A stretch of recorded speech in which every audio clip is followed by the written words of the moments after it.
मैं आपसे पूछता हूँ लिपिड्स में वैक्स पे बात होनी की मतलब sir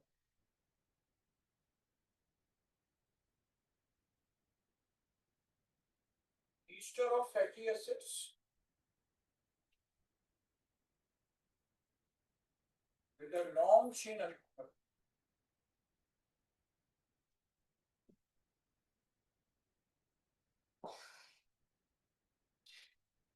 Ester of fatty acid है with a long chain alcohol. कहलाता है आपके पास वैक्स. वैक्स कहाँ कहाँ आपको मिलेगी? आपको लीव्स की सरफेस पे मिलेगी. ठीक है, लीव्स की सरफेस पे आपको मिलेगी. हनी कॉम्ब में, हनी बी कॉम्ब में मिलेगी. पेट्रोलियम में मिलेगी.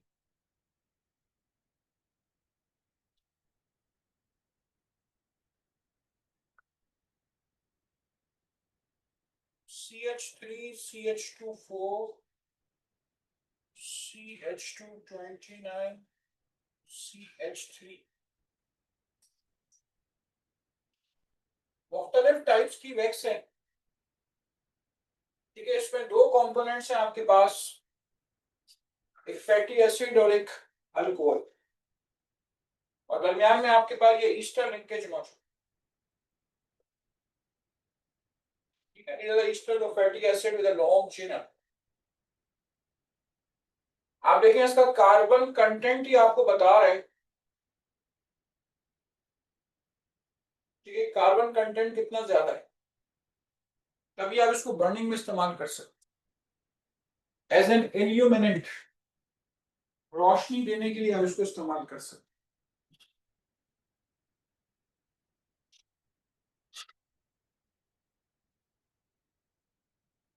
ओके, इसके अलावा आपके पास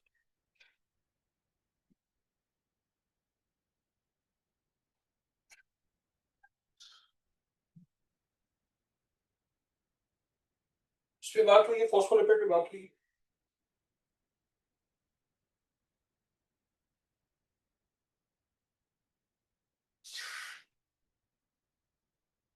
ये फॉस्फेट पार्ट है, ये ग्लिसरॉल है, और ये दो फैटी एसिड्स. ठीक है, सेल मेम्ब्रेन का स्ट्रक्चर बना है. ठीक है, forming cell membrane, cell membrane का स्ट्रक्चर बना रहे हैं फॉस्फोलिपिड्स. सेल मेम्ब्रेन में सिर्फ आपके जितने ऑर्गेनेल्स हैं उनकी सेल मेम्ब्रेन का स्ट्रक्चर बना रहे हैं.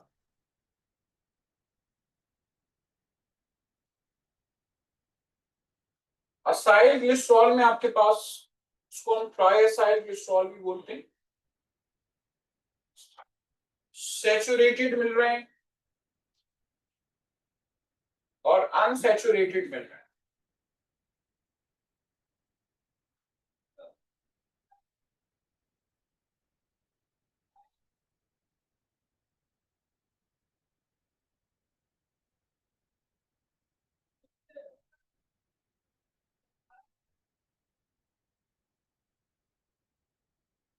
लेकिन यहां जो कार्बन की चेन कंटिन्यू है,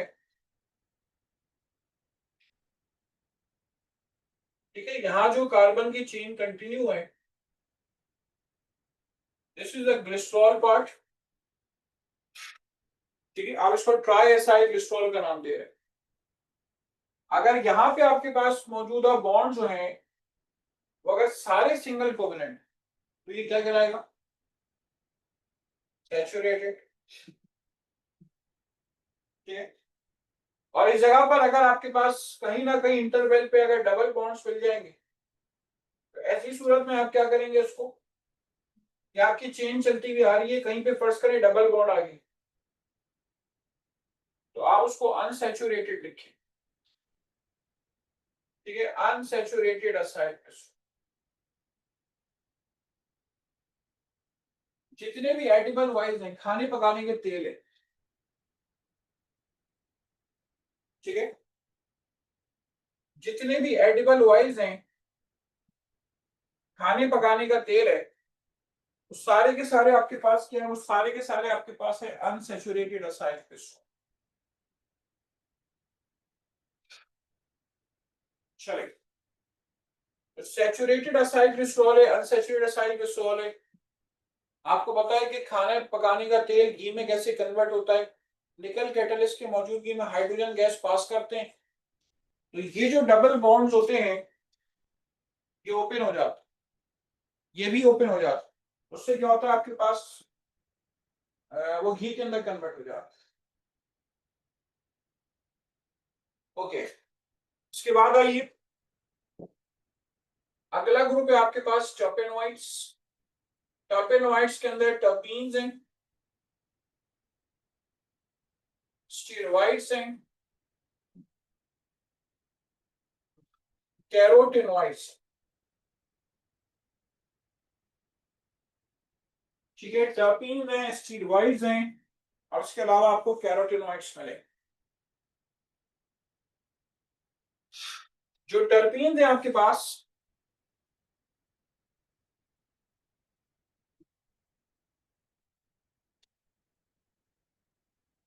मिक्रीन, मेंथॉल, लिमोनिन,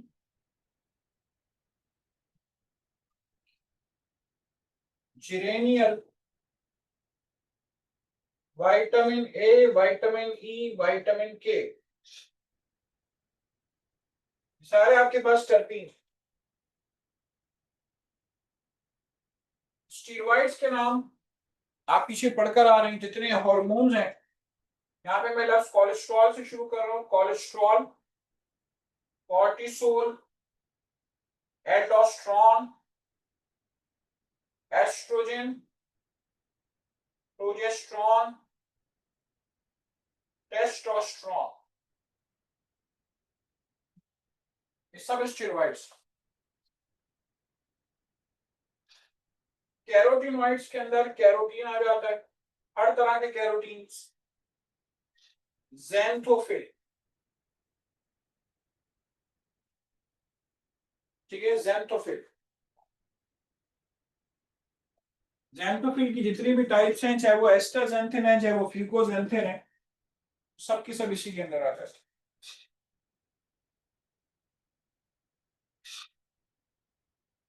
इन तीनों को एक साथ क्यों रखा है? इन तीनों को एक साथ इसलिए रखा है कि ये इंटर कन्वर्टिबल होते हैं। ठीक है, यहाँ पे एक नाम इजाफा और कर रहा हूं, स्टीरॉइड्स के अंदर विटामिन डी। इंसान गाजर खाएगा तो उसको कैरोटीन मिलेगा, जब कैरोटीन बॉडी में जाएगा तो वो कैरोटीन आपकी बॉडी में जो है वो विटामिन ए के अंदर कन्वर्ट होता है। कहते हैं गाजर खाने से आंखें तेज हो, विटामिन ए की फॉर्मेशन होती है। तो ये जो आपके पास कैरोटीन है, ये विटामिन ए में कन्वर्ट हो जाता है, इसलिए हम कह रहे हैं कि दे आर इंटर कन्वर्टिबल। ठीक है, दे आर इंटर कन्वर्टेड।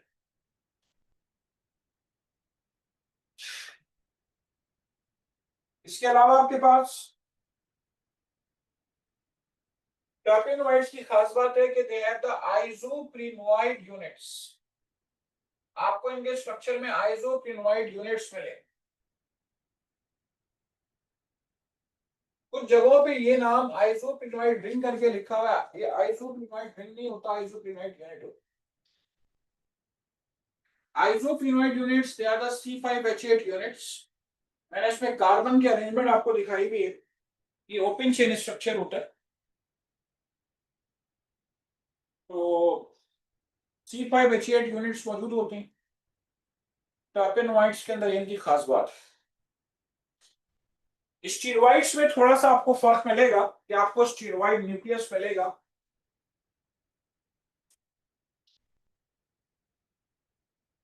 मैं यहाँ पे स्टीरॉइड न्यूक्लियस बना रहा हूँ, देख लीजिए।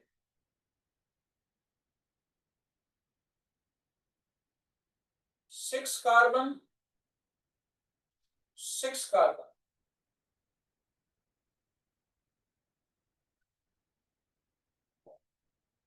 A B C और ये D, 17 कार्बन वाला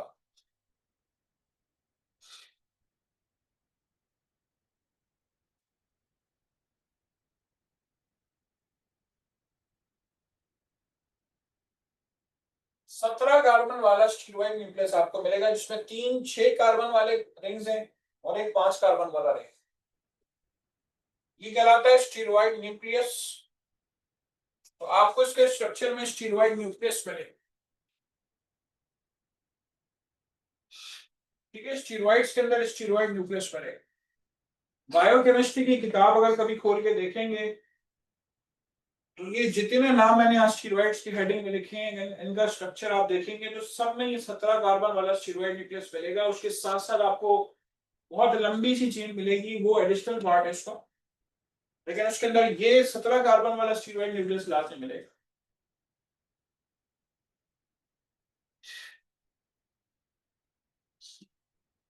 कैरोटीनॉइड्स जो है उनकी खास बात है, उनके स्ट्रक्चर में आपको ये लंबी सी चेन मिलेगी। ठीक है, लंबी सी चेन आपको मिलेगी और कोने में आपको 6 कार्बन वाले रिंग्स मिलेंगे। ठीक है, 6 कार्बन रिंग, 6 कार्बन रिंग, और बीच में आपको long chain of fatty acid मिलेगी।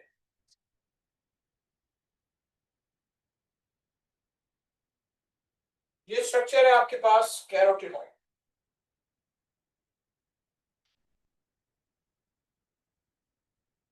इसमें आपको जो भी कैरोटीनॉइड्स में, चाहे ज़ैंथोफिल के अंदर फ्यूकोज़ैंथिन देख ले, एस्टाज़ैंथिन देख ले, सब आपको इस तरह के मिले।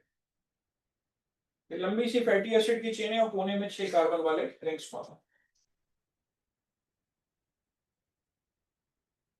चलिए, आप इसको नोट करें फिर आगे बात करें।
देखिए बेटा, एक बात ध्यान में रखिएगा कि आपको अगर ये वाला स्ट्रक्चर बना के दे देंगे ना, मैंने स्ट्रक्चर बिलावल से नहीं बनाया, तो आप देख लें कि कार्बन कार्बन बॉन्डिंग से आपने पहचानना है कि वहां पे डबल बॉन्ड है या सिंगल बॉन्ड।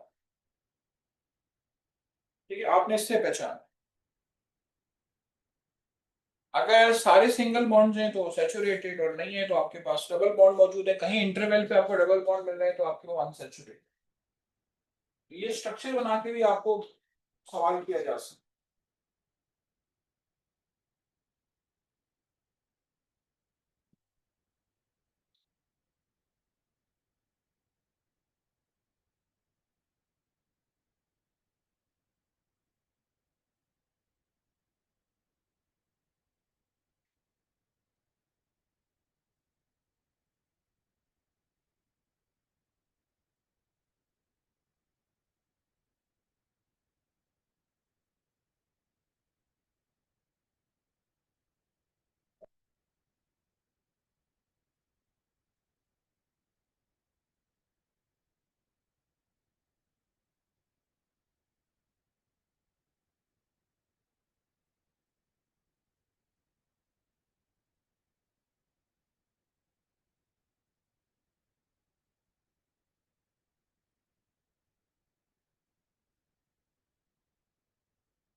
कि कोई जल्दी नहीं है कि आप कॉपी करने में देर लगाएंगे, आपका अपने हाथ से लिखना जरूरी है उसको।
वो कॉपी कर ली।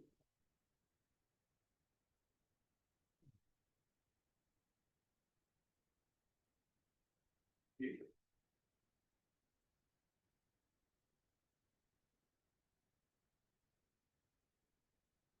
चलिए, मिटा सकता हूँ। Okay, take your time.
क्या मैं आगे बढ़ सकता हूँ?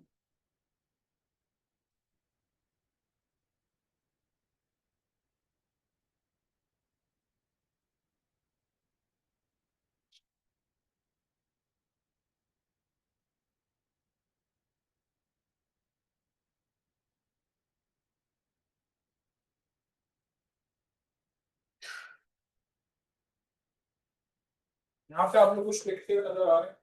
आप लोग लिख रहे हैं?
ठीक है, इसके बाद आइए पता, मतलब प्रोस्टाग्लैंडिन्स का लफ्ज रह गया है।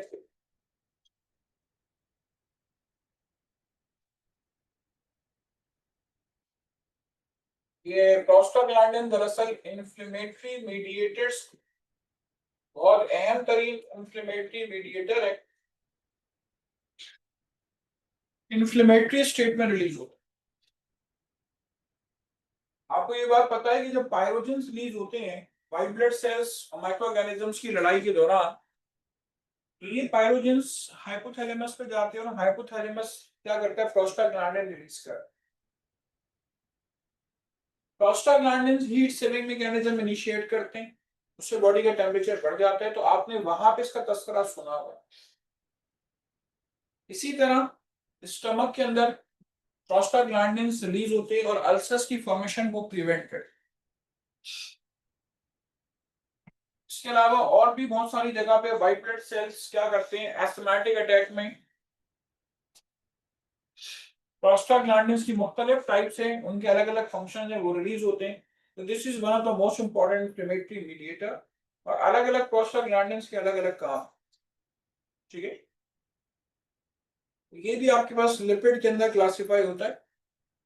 तो बात ये कि आपको कोई नाम दिया जाए तो आप उसके बारे में कम से कम ये जरूर जानते हो कि वो किस सब ग्रुप के अंदर आता है, कार्बोहाइड्रेट प्रोटीन लिपिड में किसके अंदर आता है, तो आपको ये लाजिम पता। ओके, लिपिड्स के बारे में आपसे बात हो गई। इसके बाद आपसे बात करूंगा न्यूक्लिक एसिड के बारे में।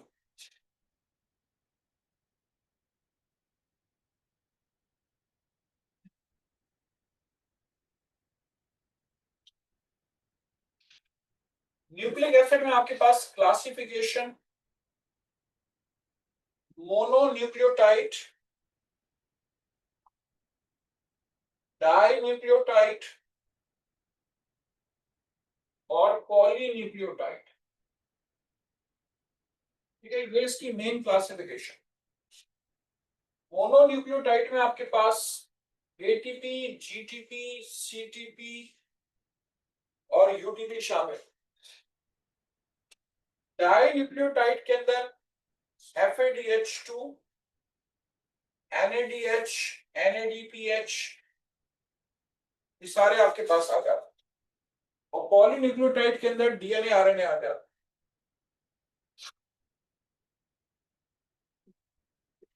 ठीक है, पॉलीन्यूक्लियोटाइड के अंदर डीएनए और आरएनए आ जाता है।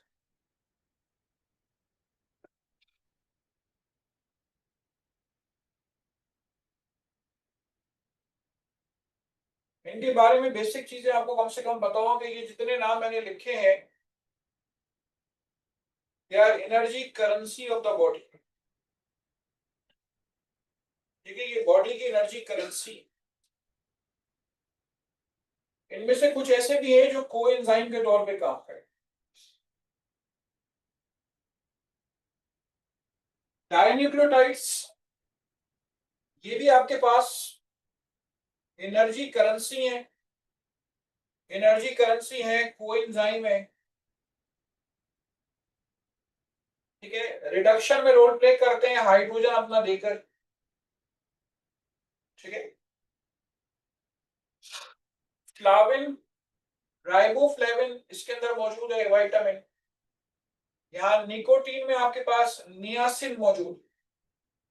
केमिस्ट्री में आपने नियासिन के बजाय लफ्ज हो सकता है निकोटाइनिक एसिड इस्तेमाल किया। ठीक है, ये डाइन्यूक्लियोटाइड, इनकी लॉन्ग फॉर्म्स आपको बताओ। reduced flavin adenine dinucleotide, reduced nicotinamide adenine dinucleotide, reduced nicotinamide adenine dinucleotide phosphate, इनकी लॉन्ग फॉर्म्स आपको पता हो।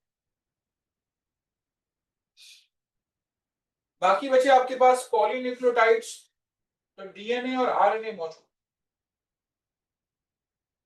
अब चूंकि आपका टॉपिक बायोटेक्नोलॉजी भी शामिल हो गया है, आपको डीएनए आरएनए जिस हद तक आना चाहिए वो आपको आना चाहिए। ठीक है, जिस हद तक आप इसको रिकॉल कर सकते हैं वो बेटा आप रिकॉल करें। पहले आरएनए पे बात कर लेते हैं। राइबो न्यूक्लिक एसिड है। टाइप्स आपके पास transfer RNA, ribosomal RNA, transfer RNA, ribosomal RNA और मैसेंजर आरएनए। ठीक है, ये सारी आपके पास टाइप्स।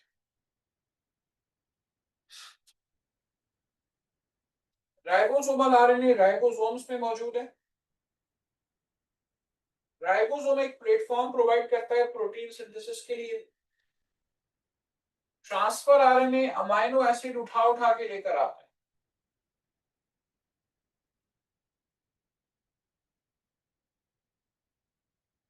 ये देखिए, ये अमाइनो एसिड उठा उठा के लेकर आता है। कौन सा एंड है, कौन सा है? Third prime. ये फिफ्थ प्राइम है, ये थर्ड प्राइम है। थर्ड प्राइम पे अमाइनो एसिड जोड़ के लेकर आता है। ठीक है, यहाँ पे ये आपस में जुड़े हुए होते। ठीक है, ये सारे आपके पास ये जुड़े हुए हैं। ये पूरा आपके पास एरिया जो है ना, ये जुड़ा हुआ है। ये एंटीकोडॉन लूप्स हैं। ये एंटीकोडॉन लूप है। लूप्स के मुख्तलिफ काम है। एक राइबोसोमल लूप है आपके पास, एक आपके पास असाइड ट्रांसफरेज है, उसके साथ बाइंड एंजाइम जो है उसके साथ बाइंडिंग लूप है। मुख्तलिफ इसके अंदर लूप्स मौजूद। फर्दर आइए, मैसेंजर आरएनए। डीएनए से मैसेंजर आरएनए बनता है। राइबोसोम के पास आता है, प्रोटीन सिंथेसिस शुरू करता है। ठीक है, इसके हेड एंड पे कुछ लगा हुआ होता है, टेल एंड पे कुछ लगा हुआ होता है। तालिया, हेड एंड पे क्या लगा होता है? बस करो, तुम एग्जाम में बैठी हो आगे तो क्या जवाब दोगी?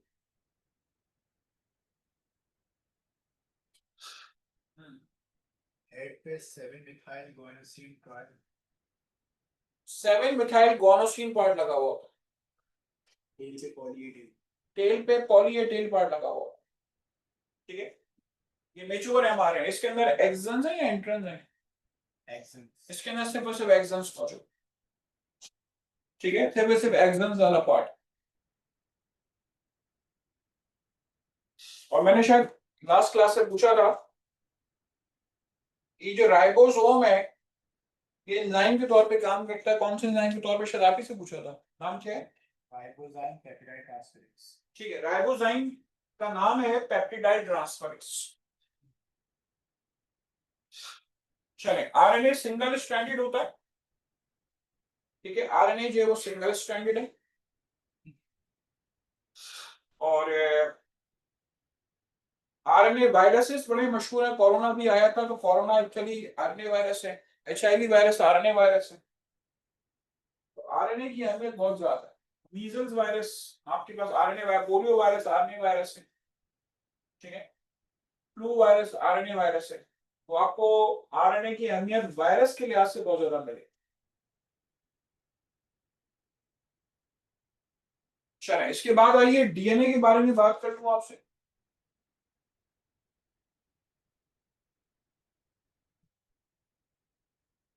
एक न्यूक्लियोटाइड के अंदर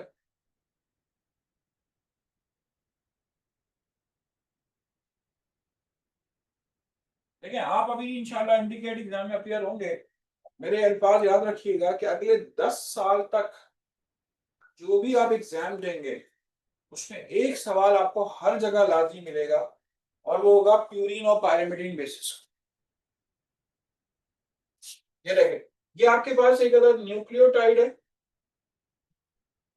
ठीक है। This is nucleotide. न्यूक्लियोटाइड के अंदर तीन चीजें आपको मिलेंगी: पेंटोज शुगर, फॉस्फेट पार्ट, और नाइट्रोजनस बेस, ठीक है। Nitrogenous base, nitrogenous base purine base हो सकती है, पायरामिडिन बेस हो सकती है। प्यूरिन बेसिस एडेनिन या ग्वानिन हो सकती है, और पायरामिडिन बेस साइटोसिन या थाइमिन हो सकती है। प्यूरिन बेसिस सारी की सारी डबल रिंग होती हैं, और जो पायरामिडिन बेसिस हैं वो आपके पास सिंगल रिंग होती है। इनको नाइट्रोजनस बेसिस कहते हैं इसी वजह से हैं कि आपको ये जो एंड्स नजर आ रहे हैं, आपको इसके हर एंड पे कार्बन नहीं मिलेगा। यहाँ पे नाइट्रोजन, कार्बन और नाइट्रोजन ऑल्टरनेटली मौजूद है, एक हेट्रोसाइक्लिक स्ट्रक्चर। इसके अलावा आइए फर्दर। अच्छा, पोजीशन बताओ। फर्स्ट कार्बन जो है उस पे नाइट्रोजनस बेस जुड़ी हुई, और पांचवें कार्बन पे जो है वो फॉस्फेट पार्ट जुड़ा हुआ। Phosphate part in the form of phosphoric acid मौजूद। पेंटोज शुगर जो है,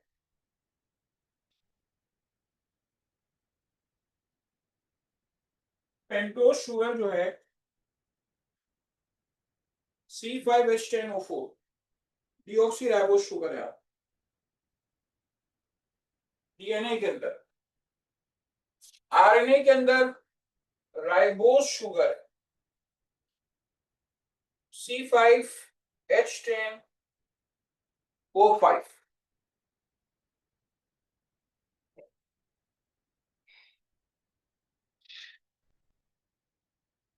ओके,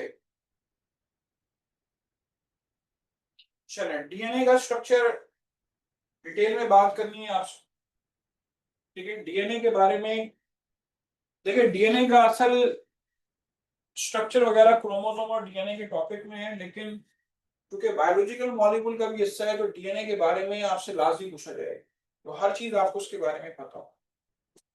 आप इसको नोट करें, फिर डीएनए के बारे में आपसे बात करें।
डीएनए में यूरेसिल नहीं है। आरएनए में आपके पास pyrimidine base, uracil is a pyrimidine base.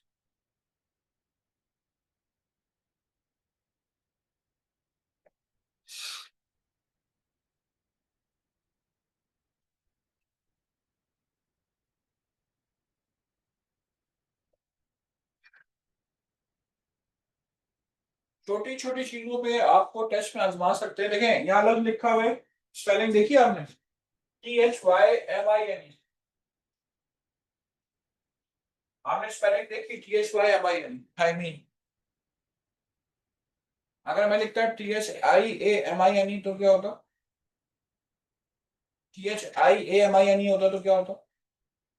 वो अमाइनो एसिड है, ठीक है, ये थाइमीन है, THYMIN। तो आपको जो ऑप्शंस मिलेंगे वो आपको ये दोनों ऑप्शन मिल सकते हैं, हो सकता है कि पूछा जाए, तो उसका ख्याल रखिए।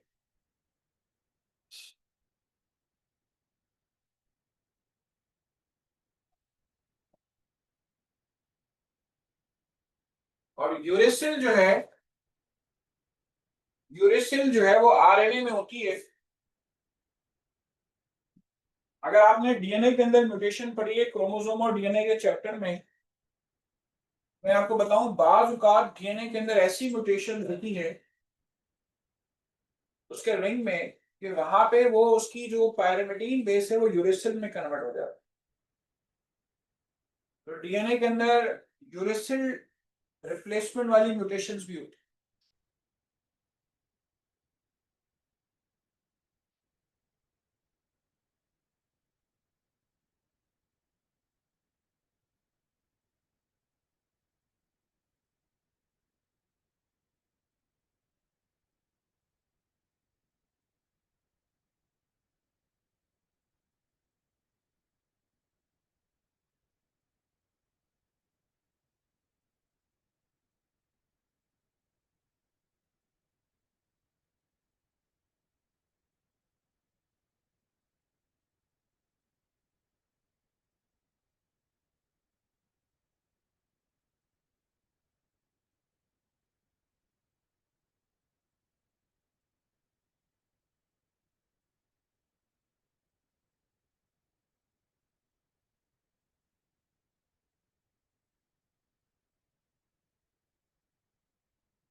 और मेरी माने तो अभी मैं डीएनए आपको स्ट्रक्चर बताने जा रहा हूँ ना, डीएनए रेप्लिकेशन के अंदर जो 6-7 एंजाइम्स हैं ना, वो भी रिवाइज करके चले जाएं तो मैं नहीं समझता कोई हर्ज है। हो सकता है कि उसमें ना घुस जाए। पेपर बनाने वाला। जब आपके 68 से 81 हो गए हैं ना क्वेश्चंस, नहीं उसमें ना चलेगा। क्या कितनी देर लगती है? 2 मिनट लगते हैं रिवाइज करने, ठीक है। अभी हम स्ट्रक्चर बता रहे हैं, फिर ऐसा करेंगे कि उसके 6-7 लाइन जबानी रिवाइज कर लेंगे।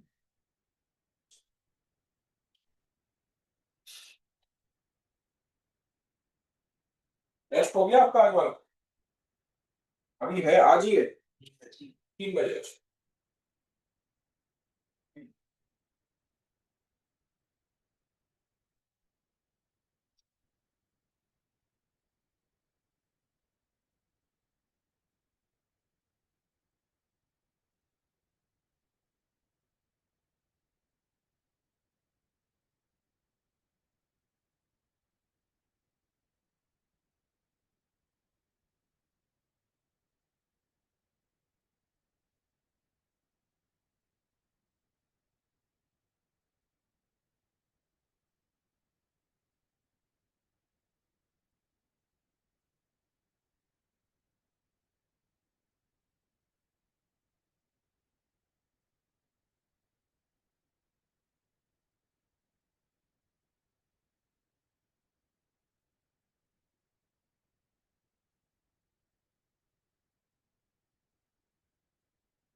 चल बेटा दूं?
आप बताएंगे कि ये डीएनए का स्ट्रक्चर बनाने जा रहा हूँ,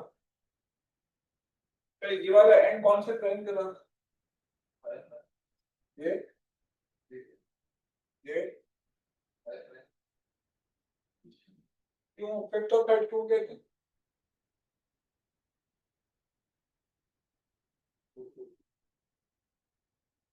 ये 5 प्राइम है, ये क्यों 5 प्राइम? Jadi वाला में जो पैरामेट्रिक प्रॉब्लम्स का जो सिर्फ वो फॉस्फेट रोटेशन और नीचे वाले के साथ थ्री पैरामीटर से फिर से पास वो वापस नहीं है दिस दिस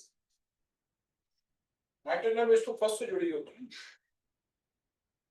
पहला कार्बन, दूसरा कार्बन, तीसरा कार्बन, चौथा कार्बन, पांचवा कार्बन। थर्ड एंड से तो वैसे भी नाइट्रोजन बेस जुड़े नहीं होते।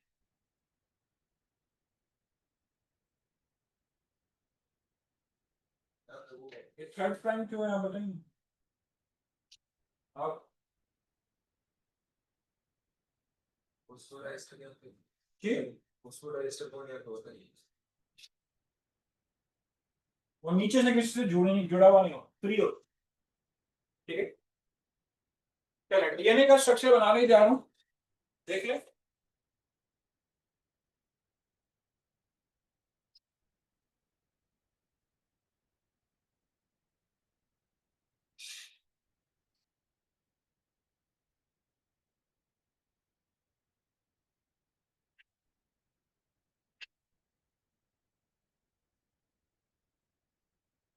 1 2 3 4 5 1 2 3 4 5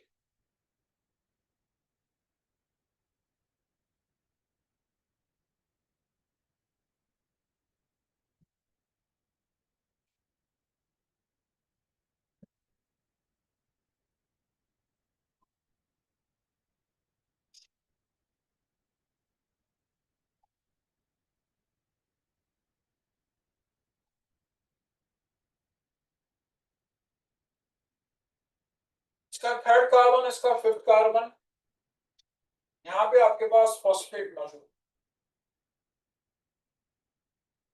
ठीक है, यहाँ पे फॉस्फेट मौजूद है।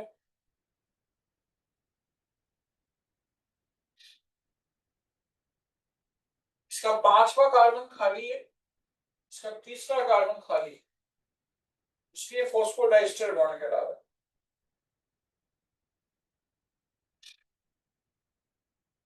ठीक है, अगर मुझे आरएनए बनाना हो तो बस मैं इतना बनाऊं, ठीक है, लेकिन चूंकि मुझे डीएनए बनाना है, तो डीएनए के दोनों स्ट्रैंड्स एक दूसरे के एंटी पैरेलल होते हैं।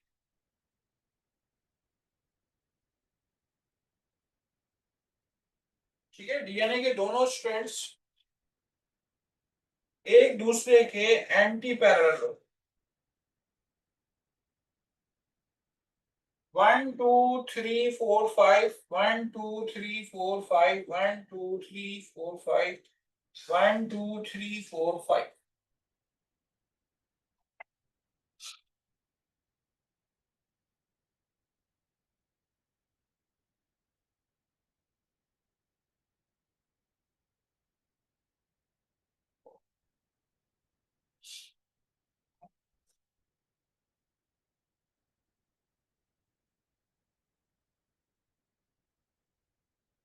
ये क्या मौजूद है? हाइड्रोजन बॉन्ड है, डॉट्स डाल रहा हूं, ये हाइड्रोजन बॉन्डिंग को शो कर रहा है। ठीक है, this is hydrogen bond. Phosphodiester bond, ठीक है, फॉस्फोडाइस्टर बॉन्ड, फॉस्फोडाइस्टर बॉन्ड।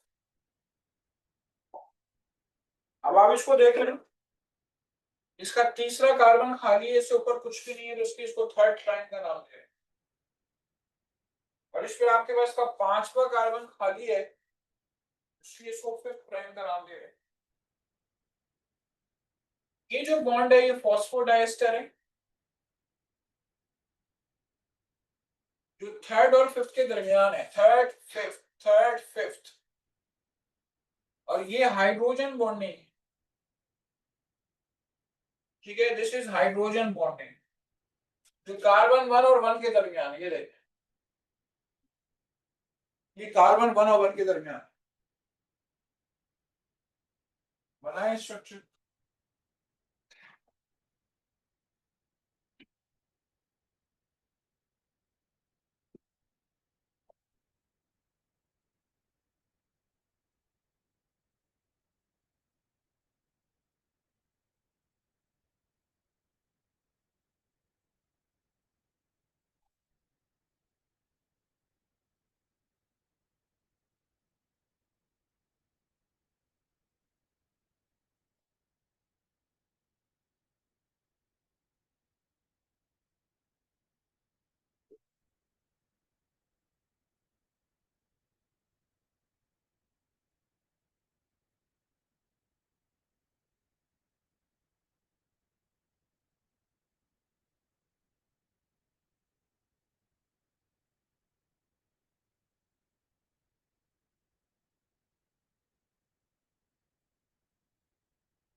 हर सवाल डीएनए से रिलेटेड आपको आना चाहिए।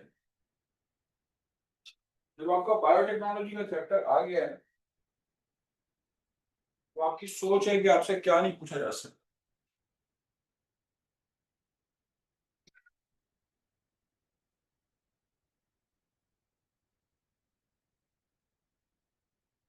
डीएनए का स्ट्रक्चर बना लें।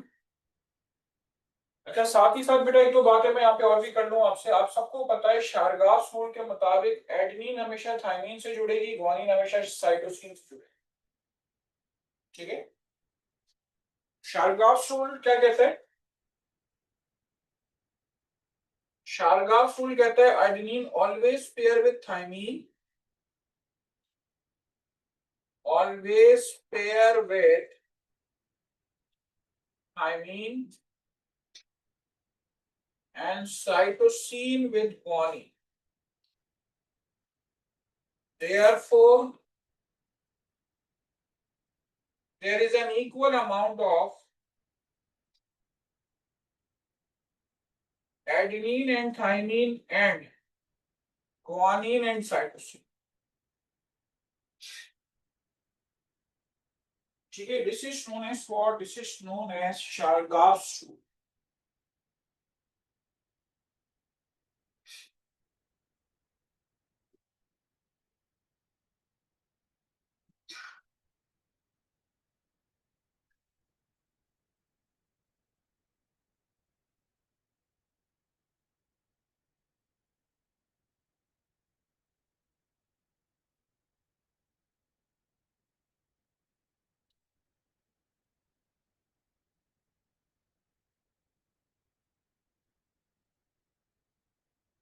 आंसर आ जाएगा तो आप जोर से नहीं बोलेंगे, आप मुझे रजिस्टर में दिखाएंगे। ठीक है, मैंने इसलिए नंबर डाल दिए 1 और 2। किसी ने कर लिया है अभी?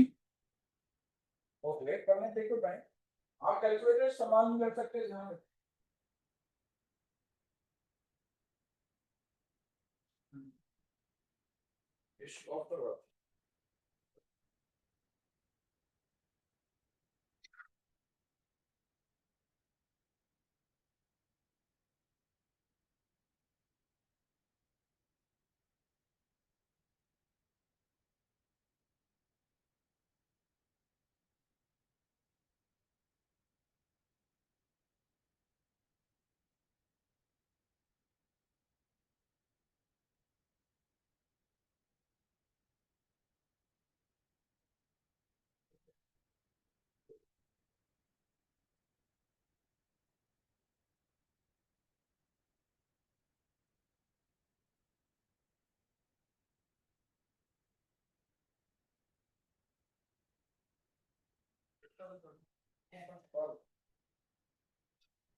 पहले का एक आंसर आ चुका है, बिल्कुल सही आ गया।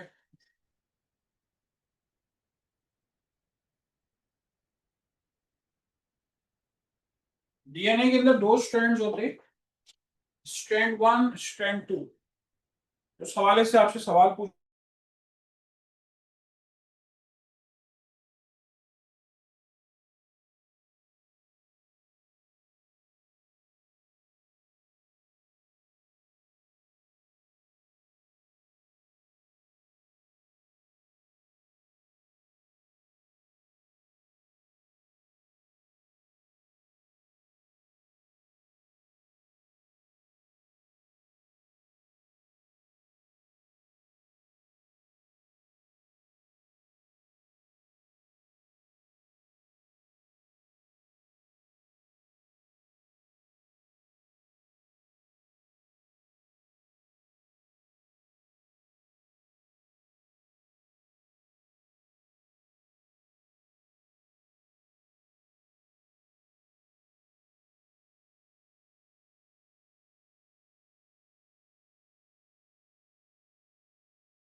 क्या आपका आ गया आंसर?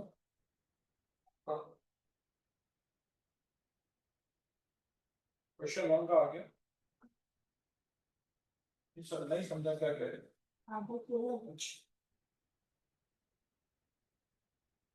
मैंने ओपन कर दिया उसको, माइक को अनम्यूट कर दिए।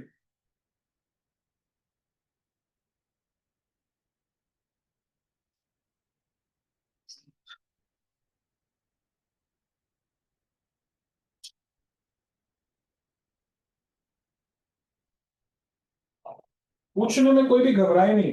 आपने जब ये कहा ना आधा किया आधा नहीं किया, इससे आपकी घबराहट दायर होगी। जिन्होंने कर लिए ये परवाह नहीं करा सर, ठीक है, उनकी परवाह नहीं किया था। पहले हमको भी नहीं आता था। और ये कोई इसमें ऐसी मुश्किल बात नहीं है, हो जाएगा, पूछ लिया कर।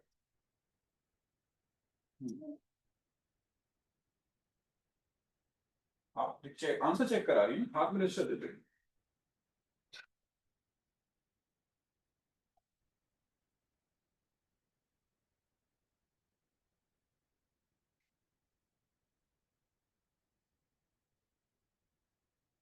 नहीं, गड़बड़।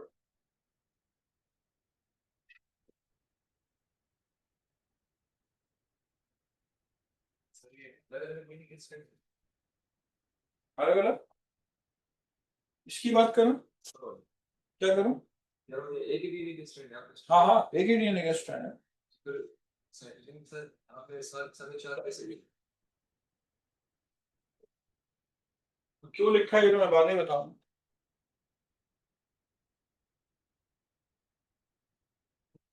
क्यों लिखा है ये तो मैं बाद में बताऊं।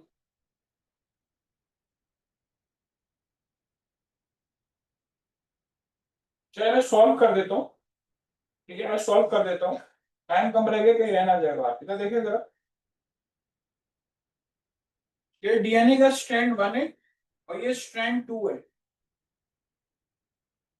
मैंने इसमें लिखा है इसमें 6 एडेनिन है, 1 2 3 4 5 6। इसमें 6 एडेनिन है। तो सामने वाले मुझे बताएं, सामने थायमीन से जुड़ेंगे? तो थायमीन कितने होंगे सामने? स्ट्रैंड 2 में थायमीन कितने होंगे? 6 होंगे। तो यहाँ 6 ही है तो ये 6 हो गए, इजंट इट? इस धागे में साइटोसिन 7 है, 1 2 3 4 5 6 7। तो सामने ग्वानिन कितनी होंगी?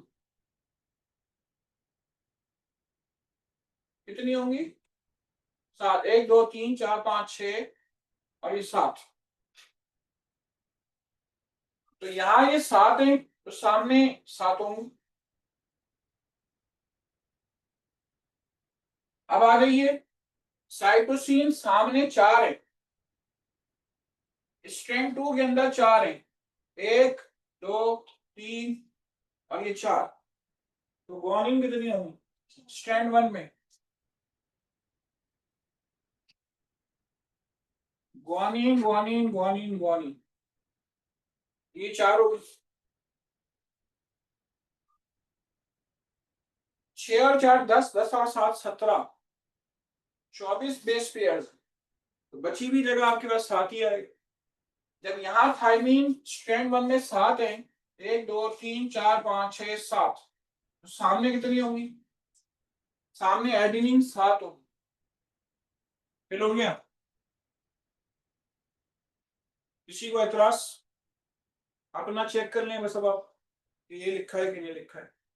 ठीक है, एप्रिशिएटिंग फॉर दोस्त, इस बच्ची ने सबसे पहले किए, बिल्कुल एग्जैक्ट सही किए। दूसरा सवाल कर दूं, ये देखें जरा, सबकी तवज्जो इधर होगी। ये डीएनए मौजूद है। एक कंप्लीट टन का साइज कितना होता है? 34 एंगस्ट्रॉम। 34 एंगस्ट्रॉम में कितनी बेस पेयर्स होती है? 10 बेस पेयर्स होती है, ठीक है, 10 बेस पेयर्स होती है। तो आप ये सवाल कर लें 680 एंगस्ट्रॉम में कितनी बेस पेयर्स होंगी? मैं आपको सॉल्व करवा देता हूँ, यहाँ लिख रहा हूँ, इधर सॉल्व कर रहा हूँ। 34 एंगस्ट्रॉम हैज 10 बेस पेयर्स। आप यूनिटरी मेथड से कर लें। 1 एंगस्ट्रॉम हैज 10/34 बेस पेयर्स, और पूछा है कितना, 680 के लिए। 680 angstrom has 10/34 multiply by 680 base pairs. 34 बंदा 34, 34 टू द 68, ये 0 आ गया। 20 मल्टीप्लाई बाय 10, 200 बेस पेयर्स आ गया। 200 कितनों का आंसर है? Okay good, appreciate. आपको वैल्यू वो दी जाती है, कैलकुलेटर आपके पास यूज नहीं करना, वहां पे आपको कि आप उसको डायरेक्ट कैंसिल कर सको। ठीक है, वैल्यू आपको वो दी जाएगी जो कि आप जो है आप आसानी से कैंसिल कर सकते। मैंने कहा डीएनए से देखें, टॉपिक है क्रोमोसोम और डीएनए का। अगर आप पिछले साल के पेपर्स उठा के देख लें एप्टीट्यूड के, आपको लगेगा क्या कहते हैं कि कहीं आप डिसअपॉइंट ना हो जाएं कि भाई ये तो आउट ऑफ सिलेबस इतना सामान आया है इसमें। आसान है सवाल, लेकिन ये कहते हैं कि मैं बताऊं डीएनए तो ऐसा टॉपिक है क्या, उनकी उसकी कोई लिमिट नहीं, वो कहीं भी जा सकता। आप एतराज नहीं कर सकते, कोई भी एतराज नहीं कर सकता, कोई केस नहीं कर सकता। हुकूमत पे वैसे ही केस नहीं किया जा सकता, तो बड़ा मसला ही है। तो एक बात आती है ना, हुकूमत पे केस नहीं किया जा सकता।